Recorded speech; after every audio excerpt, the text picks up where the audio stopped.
Hi everybody. So last week I picked up the MVP edition of MLB the Show and realized that I had run out of room on my Steelbook shelf. So I thought this would be a good time to share some of the Steelbooks I've collected over the last few years and maybe lighten the load a little bit. Let's start off with one of my favorites over the past few years. This one I got during the COVID times, Final Fantasy XII Remake. The picture of Sephiroth is like totally badass, and the black is very, very cool as well. This was a big surprise because I wasn't even sure what to expect from the game or the case, and I loved them both. Next up, this is one that was missing from my collection for years. Fallout 4. Believe it or not, I've only played this game for 10 hours, as I had lent it to somebody pretty much after getting the big Pip-Boy set, and then completely forgot about it. Thank goodness it's come back in my life, because the Pip-Boy edition really isn't worth anything without the game. I definitely love the look and feel of that Steelbook.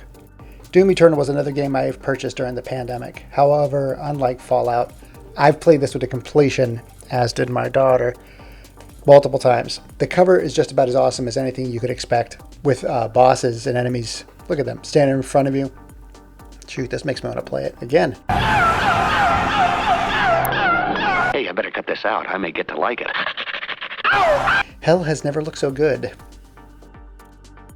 Now, Persona 5 Royal is a game I wanted to love, but it turns out I didn't like it as much as the original Persona 5. The art on the Steelbook seems a little bit lackluster, and that golden look of the characters in the front comes off looking a little bit more urine yellow. Add to that, the version I got from Best Buy came pre-scratched, which is kind of a kick in the pants, because I generally like to scratch these games myself. Compared to the original Persona 5, in my opinion, there's really no comparison. The mirrored background on this one, reflecting your face in the characters, was an amazing kind of subtle touch. Coupled with the full character artwork of each of the protagonists, this cover is breathtaking to look at, and compared to the Royal Edition, for me, there's really no contest here. The original Steelbook just kicks its ass in every way. Here's another set with a similar issue. Resident Evil 3 is an absolutely awesome remake. Building off everything Capcom did with the RE2 remake, RE3 is a beauty to look at, and it is a beast to play. However, the Steelbook just appears to be phoned in. From the Nemesis on the front to the Jill portrait on the back, there seems to be really no thought and direction in this one. Heck, there's no bonus items inside, and the artwork is of a Raccoon City shot that could even serve as a spoiler. Compare this to the RE2 box, and you'll see the cover is far more menacing, better utilization of space, and the back even shows the Umbrella logo, like in a dossier you'd find laying around the station. It's elegant, it's simple. Conversely, the Resident Evil 3 Steelbook is just meh by comparison, which is a shame because both games slap. Speaking of slaps, look at this. You could have knocked me over with a feather when they told me that they were remastering Final Fantasy XII. Like, everybody I've talked to never talks about 12. But this game single-handedly brought me back into the world of Final Fantasy. After Tactics, I began to lose interest. And this Steelbook, just the way it looks, the way it was treated, makes me nostalgic for the game. And while we're on the subject of nostalgia, take a look at this bad boy. This is the original Final Fantasy XII Steelbook that I got from a longtime friend and podcast co-host Anthony Ernst. He gave me this in 2007 when I told him I wasn't buying any more Final Fantasy games. The Steelbook is heavy, weighs in about double of that of modern day Steelbooks. Definitely like them both, but as for the booklet, the heft, and getting me back into the series, the PS2 Steelbook gets my thumbs up. Alright, now this is an impulse buy that I got from GameStop a few years back. Truth be told, I've never even touched this game.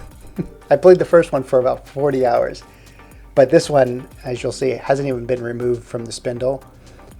Actually, you know what, I actually should get that music CD out at some point. That probably is pretty cool.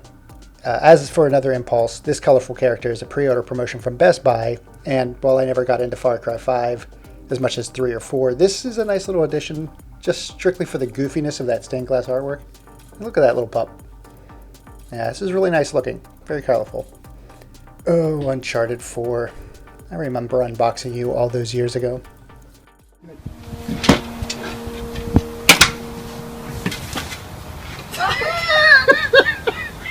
This one has that muted color look of a few of the Steelbooks in my collection, which I personally love. Not sure if it's the color of the sky in this one, but I get some real Scooby-Doo vibes from this. yeah, this game came with some stickers, which are silly, as I'll never use those unless I'm like grading a paper. But what are you going to do?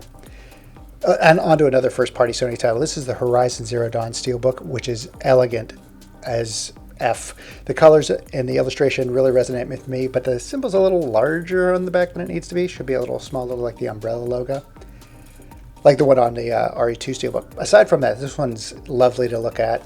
To the artist behind this illustration of Aloy, you have my infinite high fives coming. But to the person who put no thought to the inside of this case, boo.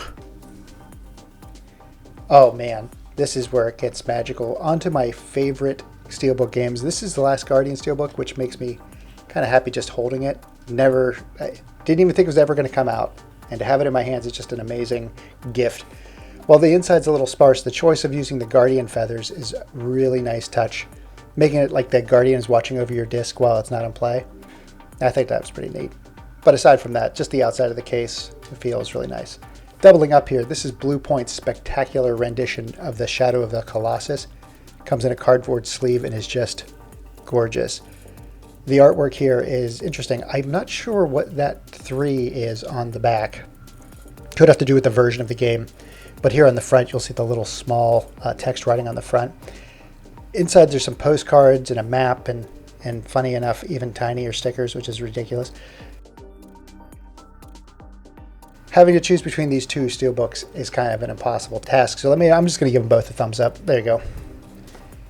Now do a game I owned 3 times and have finished all of 0 times. Red Dead Redemption 2's Ultimate Edition is full of discs, maps, and just unbelievable quality, which is what we've come to expect from the art team at Rockstar. This Steelbook came with a protective cardboard sleeve that kind of looks like the cover of the PS4 version. It's kind of weird. Should have just used the artwork a little bit better. I'm not going to lose sleep over that, but paying $150 for a game across 3 platforms that I'm not ever going to complete, that's something to lose sleep over. This one is No Man's Sky.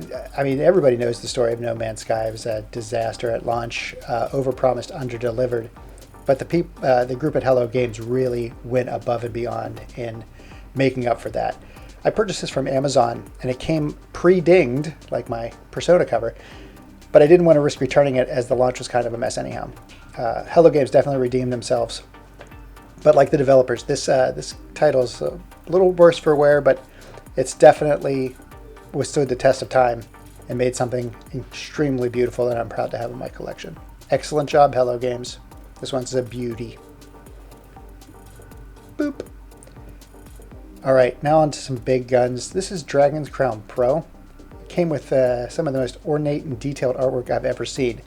The cover is extruded on both front and the back. It just looks really, really beautiful. Shows off George Kamatani's artwork. It's just a delight. I have not opened these cards, but I'm sure they're beautiful as well. This one's kind of fun to hold because it's just, texture and all that. And yeah, it's something that I don't see every day. Speaking of something you don't see every day, this artwork, oh my god, I did see this every day for 10 years. That's the cover from Play magazine. They used, I've had that on my wall for 10 years. This is a steel sleeve, more than a steel case. Really, really like this one. It's just kind of nice, and it's different. First Vanillaware game that I finished. And what's blowing me away here is that the artist behind this, George Kamatani, I worked with Atlas for years, and I got the chance to meet with him. And we became friends on Facebook, and he still sends me happy birthday greetings on Facebook, which still blows my mind to this day. This is a beautiful, beautiful piece, and I love it. All right, here are a few Steelbooks that I haven't even had the chance to open. The first is the Switch version of Shin Megami Tensei. This is a gift I got for Christmas this past year. Cannot wait to crack this one open. This was a gift I got for myself this past Christmas, which I cannot wait to crack open. Danganronpa Decadence. It's the collector's edition. This tin comes with Danganronpa 1, 2, and 3, and has a new title called Ultimate Summer Camp, which I have yet to touch. This is just something I need time to play because it's some of the most off-color humor. It's right up my alley. Here's hoping I can find some reason to stay indoors for another 2 years so I can open it up and play it again. Now the last one is a beast that won't even fit on the screen. This is Metroid Dread for Nintendo Switch. I had to purchase the digital version because I wasn't ready to do an unboxing on this one, so this is definitely something I'll be doing later, unboxing this edition, because it just is gorgeous. That's about it for... Oh, wait, you know what? I got one more. This one's really crazy. I don't even own this game. This is Cyberpunk. I got this from Best Buy pre-order, but I canceled my pre-order, but still received the box, which I think is fantastic. It's probably the best part of the game at launch. And that's about it for now. Oh, wait, one more thing. My wife made some shipwreck for stew tonight, which I'm going to unbox and devour once this video is done. This one definitely gets 2 thumbs up. Thanks.